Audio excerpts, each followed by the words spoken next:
All right. Welcome back, everyone. Harmless Dave here with my good friend and special guest, James Roguski, who is back. Again, I'm the only guy who can really pronounce his last name correctly. James has some, I would say, kind of breaking news information regarding the World Health Organization. First of all, James, how are you today? Oh, I am doing spectacular. My neighbor's cutting his grass. I hope that doesn't show up in the audio here. But yes, I've definitely got news. I'll dive right into it. The WHO last week held meetings in Geneva. Actually, to be technically correct, their intergovernmental negotiating body was scheduled to meet Monday through Friday, the 18th to the 22nd. And it offered me an opportunity, to see what's going on with their supposed pandemic treaty. Right. Now, they call it by another name. They call it the WHO CAII. It looks like the word call, but it's actually CAII. And the reason why they use that terminology is it stands for convention, agreement, or other international instrument. And that's in alignment with wording in the WHO Constitution. So, be that as it may, the vast majority of folks call it a pandemic treaty. Mm-hmm. And one of the things that they decided last week is that, yes, they do want to utilize their Article 19 of their WHO Constitution, which would be either a convention or an agreement that would be legally binding on all of the states, member states, nations around the world, 194 member nations. And so what you have here on the screen are 10 excerpts from the document that they published on the Wednesday before, almost 2 weeks ago now, July 13th. They published a working draft of what we'll just call the pandemic treaty. Now, Right. you gave me my first chance to put this out into the world. Thank you kindly. And the thing that we were talking about in months past was not the pandemic treaty. And if you recall, whenever we got together to talk about the amendments that were to the international health regulations, I started out months ago saying, look, everybody, if you want to talk about the pandemic treaty, talk to me in June or July. But that's not what I was talking about in April and May, because that's not what was going on. But the vast majority of everybody else in the media misrepresented what was going on in April and May, and they referred to it as the pandemic treaty. Mm-hmm. Well, now we're finally getting around to where, for the first time, these excerpts are from the first published official working draft document from the WHO. So, hey, people, we actually do now have a document that you could point to and say that is the WHO's pandemic treaty working draft. Okay. Yeah. And nobody seems to care. Okay. And so, this is the kind of stuff that I've been focused on, which is, go ahead and, try to label me a conspiracy theorist, Mm. but I don't deal in speculation and theory. I'll have a beer with you and we can talk about all kinds of crazy stuff and speculate all you want. But what I try to do publicly is say, look, here's a document. I've read it. Probably, 5 or 10 people in the United States have actually read the document. Yeah. And so here are some excerpts. Okay. Right. There's 10 excerpts, quotes, and page numbers from a 19-page document. 2 pages at the beginning are a bunch of nothing. So it's really 17 pages. So probably you could get 2 weeks worth of sedatives if you read a page a night. Okay. And I'm going to try to make it a little bit interesting for you. Okay. This is their pandemic treaty. Page 3, which is really page 1, Mm-hmm. front and center is equity. Mm. Okay. Equity should remain as a principle, an indicator of an outcome of pandemic prevention, preparedness, and response. Not we want to save people's lives, not we want to prevent disease, not we want to give them early treatment. I won't go any further because we're trying to keep this, nice on YouTube. Yep. What they are saying is they want more.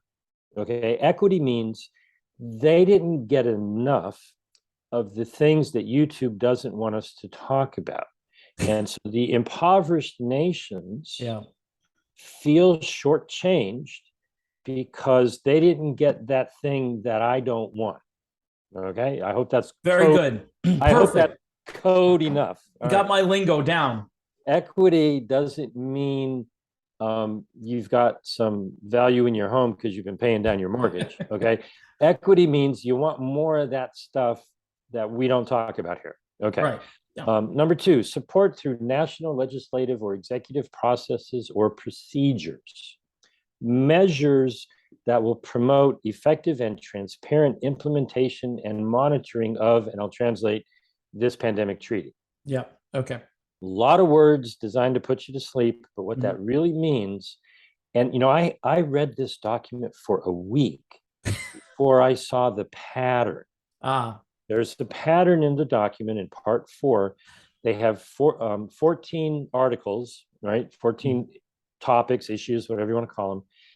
And I realized that the first paragraph of each article is identical, except the topic changes. And they say this topic is essential, it's a cornerstone, it's a core, it's fundamental, whatever the topic is, this isn't going to work unless we have this, right?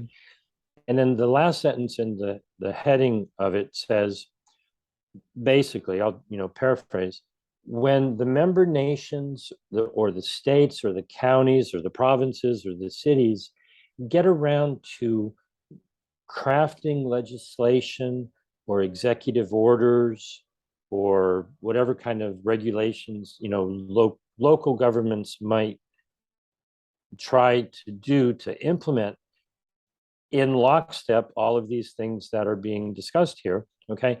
Yeah. This is sort of the guideline. And every single subpoint in all 14 topics starts with the word measures. And that doesn't mean how long is something. That means like, a legislative, bill, some, kind of executive agreement or something. So what I want to try to get across to your viewers is this is not, wait until, they get around to adopting this treaty and it goes to the Senate and, people say, the Senate will never pass it. I'm here to tell you that's not how this game is played. The way this game is played is they've just given marching orders to all of the what's the World Economic Forum's young leaders? Okay. Yeah. The young leaders from the World Economic Forum who are in some position of power now have a clear set of guidelines as to what they should start pushing. Okay. We'll move on to number 3 to keep this as short as possible. Okay. Enhancing the WHO's central role as the directing and coordinating authority on international health. They want to be kingpin. Okay. The next one, promote a comprehensive One Health approach, coherence among all relative. I like the fact that they always use the word actors, right? Relevant actors, instruments meaning laws, initiatives meaning laws, and issues such as climate change. Well, their climate change is all over again. Yeah. I'm just curious what that has to do with health, but okay. My interpretation of climate change at the moment is that leaders around the world are on the hot seat and they're dropping like flies. Boris Johnson's gone. Yep. The Sri Lankan leader is gone. Government, Italy. The hot seat that presidents and prime ministers sit on, they're experiencing a change of climate because people are turning up the heat, which is what we got to keep doing. Good. But I like that. The important part here is actually the One Health. Yeah. And that's a catchphrase, which means they want to control not just human health, but domestic animal health, wild animal health, and plant health, and the health of the environment. And so it is already manifesting. I mean, this is just a first draft or rough draft or working draft of a treaty. Yeah. But, think Netherlands, think farmers being controlled by local measures. Yes. To the point where they're losing their land and they're oh so very happy about it. Okay. Yeah, they're thrilled. One Health means they want to control everything.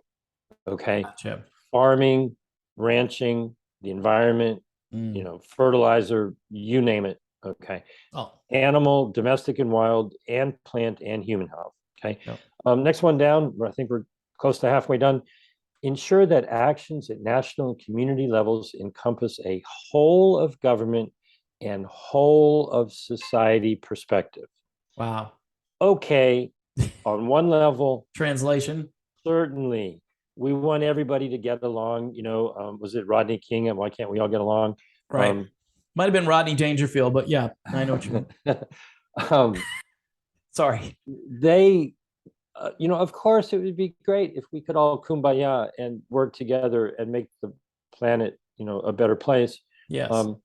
But essentially what this translates to is they want to control every aspect of government and every aspect of society. And what that really means is that the third leg of the modern fascism, it's not just government and corporations, it's all of the NGOs and the nonprofits and the foundations. Yeah. If people haven't become aware, fascism is more than just what Benito Mussolini said it was, in the last century. It's not just government and corporations working together to beat on the little person. It's now corporations, government, and these foundations and non-government organizations all working together to control individual people's lives. Yeah. Okay. It's just another contract. Yeah. So if you're a fan of fascism, go you, because you're winning at the moment. Go you. They want to regularly conduct simulation exercises. That's not stimulation, that's simulation. Just simulation exercises on a regular basis. They want to put money into bureaucratic people playing war games. Yeah. Okay. Because that's what improves health around the world.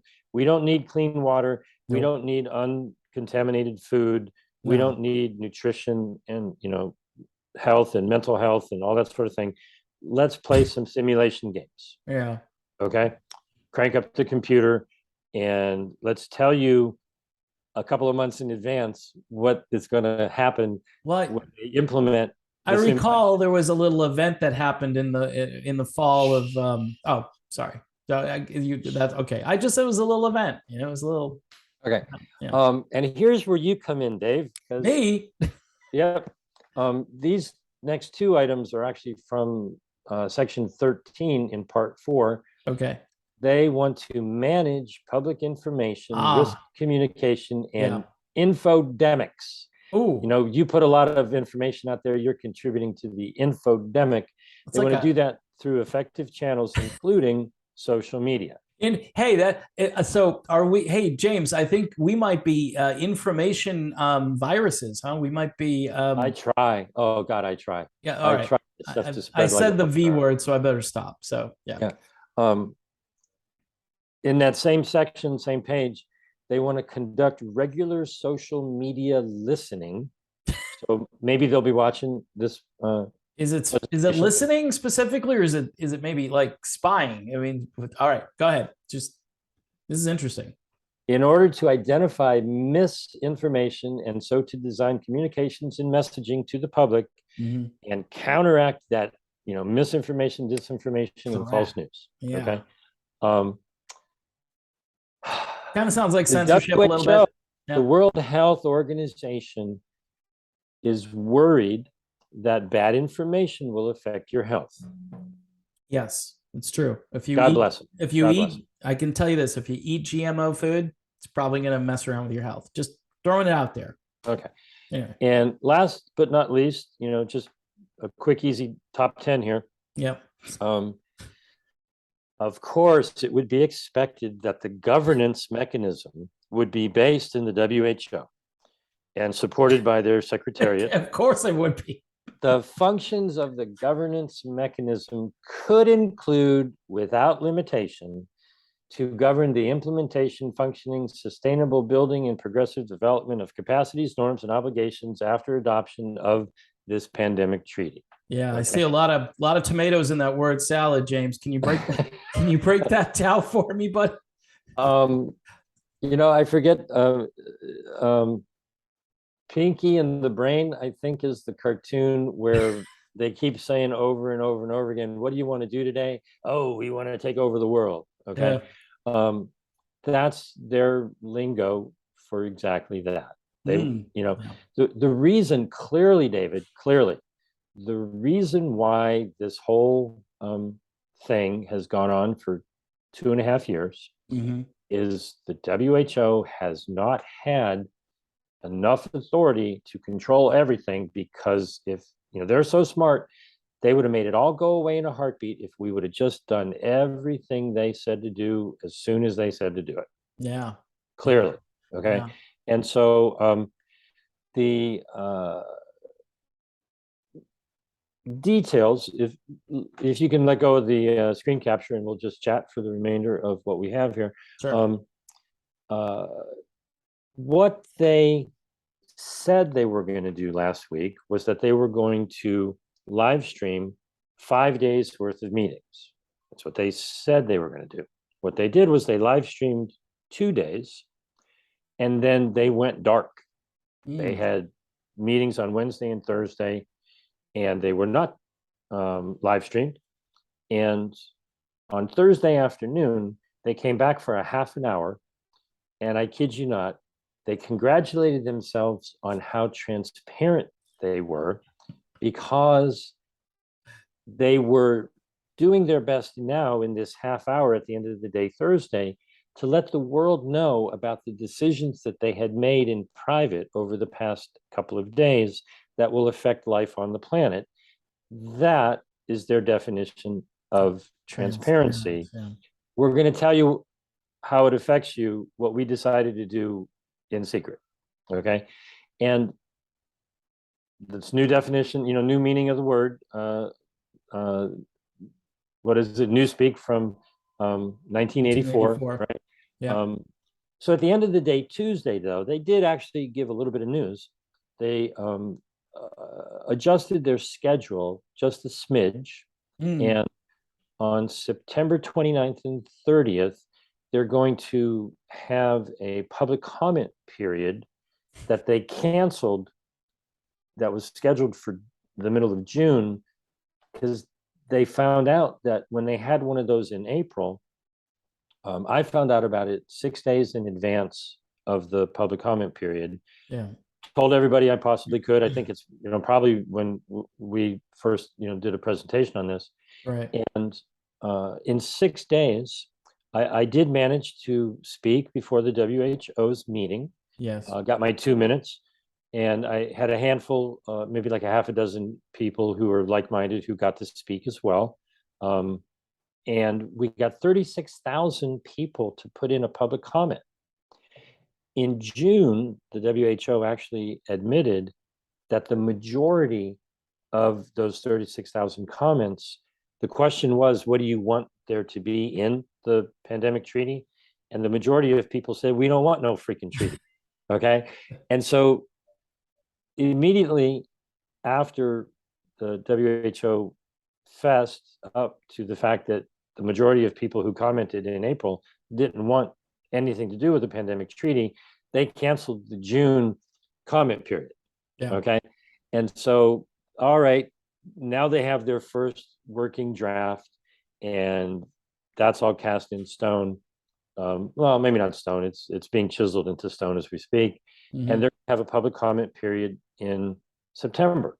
And so my goal, and maybe the next time you have me on, we'll be talking about what I'm going to be doing as a response to the WHO's pandemic treaty, is to write the People's Treaty, which is addressing all of the things that we're not allowed to talk about here. So that presentation won't be on YouTube, No. but we'll be talking about the things that, in my opinion, and I think most everybody else's opinion, I'll put it this way: if you find yourself thinking at some point, oh, there should be a law. Okay. Oh, I can't believe they're doing that. There should be a law against yeah. that. Or I can't believe that that's not the case. There should be a law that this is being done. Okay. Or possibly maybe there's a law that should be repealed because that's just a crazy law. It should go away. It's probably 500,000 of those. Okay. Yeah. So I'm going to be working on the People's Treaty. I hope to be presenting it next week. But it's a working, living document where, excuse me, I invite everyone to call me directly, 310-619-3055. I want everybody's input. The WHO canceled their listening period.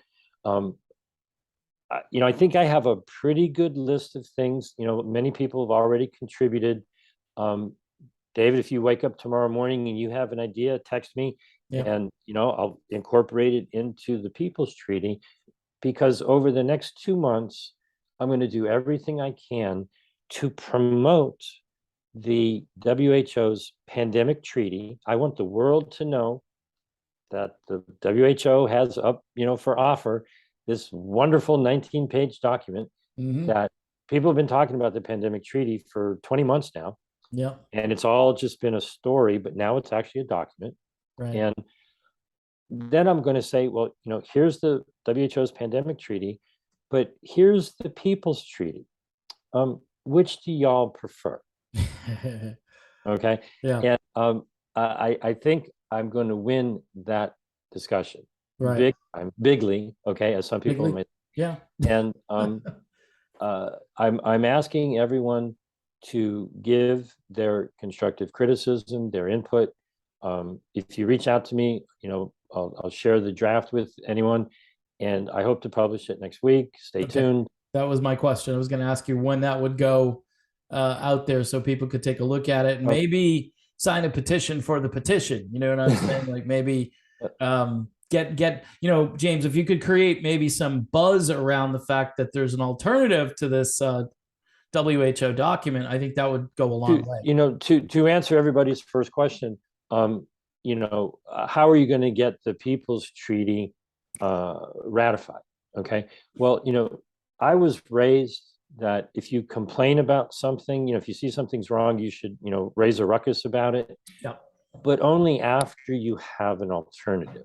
Okay. And so we were a little bit, snarky and talking about, the WHO's pandemic treaty. I'm doing my best to just let it stand as it is. Yeah. Okay.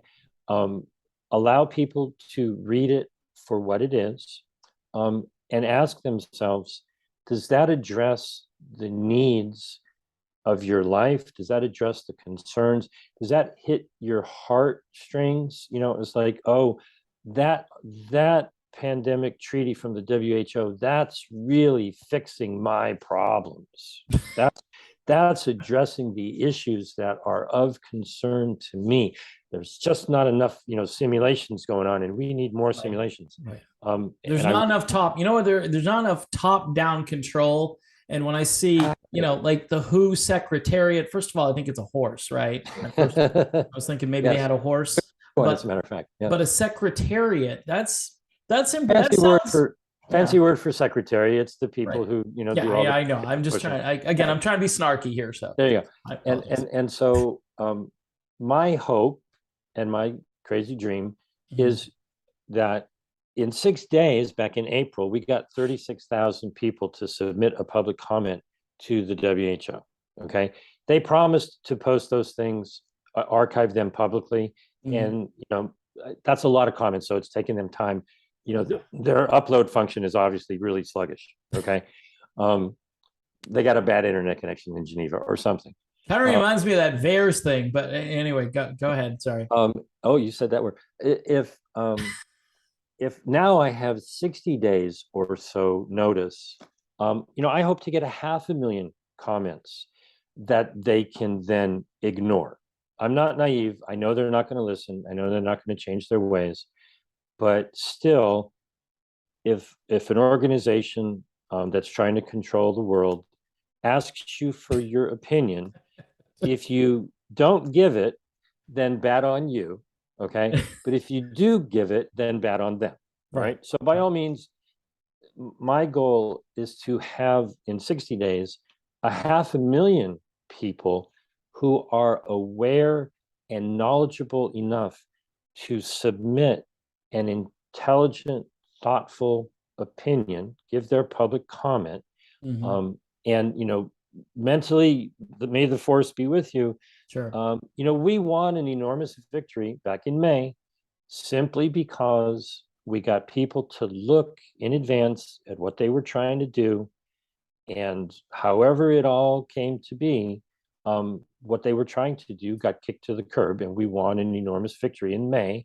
Right. And the best time to pull out a weed is when it's just sprouting. And so let's nip this pandemic treaty in the bud, people. Mm-hmm. Um, Go to my Substack, jamesroguski.substack.com, JamesRoguski.substack.com. The first link, you can watch what they did and you can read their document. 1 page a night, it'll put you to sleep for 2 weeks. But then you'll be amongst the very few who are aware of what's going on. And when you watch the mainstream media talk about it, you'll be able to go, wait a minute, I read the document. That's not what they're doing. Okay. Right. Right. But then you'll be able to consider and contribute to the alternative, the People's Treaty. And, I want to hear what everybody has to say, because, there are issues that tug at the heart that the WHO is clearly avoiding. Mm. And I'm just not going to let them get away with avoiding the stuff that your viewers think is important. Yeah. So there Well, you go. there you go. Well, and I think it's good to have an alternative. I mean, they always say you should have, an alternative to like the second opinion kind of a thing, James. Like you go to a Yep. doctor, you get a lousy diagnosis, you're like, hey, I want a second opinion. Okay. So I think in this case, it's definitely a people's document rather than a top down sort of, hey, that one sentence where they said something like, and of course, it should be the WHO that is in charge of this. Of And course, of absolutely. course, we should be the governing body. Uh, in the United States, we're kind of used to this thing called the Constitution, whether people acknowledge it still exists anymore or not. That's debatable. And a Republican form of government and the people, what was that old thing where people used to say it's a government of the people, by the people, and for the people. So we can only hope for the best, James. And I think, again, you've been shedding a lot of sunlight on this. I know you've given your coordinates a couple of times here. I love when you give your phone number out. So just do that one more time and we'll wrap it up for today. Sure. JamesRoguski, .substack.com Mm-hmm. and 310-619-3055. Text me, use any of the apps, Signal, WhatsApp, Telegram, just give me a phone call. I've met some of the most wonderful people, and many people have already contributed and, great ideas. Hey, Jim, why did you miss this? And why didn't you have that? And add this and add that. And Yeah. change it. We have 2 months to get our crap together. Yeah. And be very clear that we prefer this over that. Right. And, free country, everybody gets to have their own opinion. But if you don't know what the other side is, they have this interesting game that they play. Mm-hmm. They always tell you in advance exactly how they're going to do what it is they're going to do to you. Mm-hmm. And so they did that a week and a half ago. They published their document. I encourage people to read the 17 pages. It's really nice and sugar-coated, so you got to read between the lines. All sounds real good. Yeah. But, if you are interested in having your input put out there, give me a call. All right. Fair enough. James Roguski, thanks for being on today. And of course, you and I will have a chat, I'm sure, down the road about how all this stuff shakes out. Thank you, Dave. All right.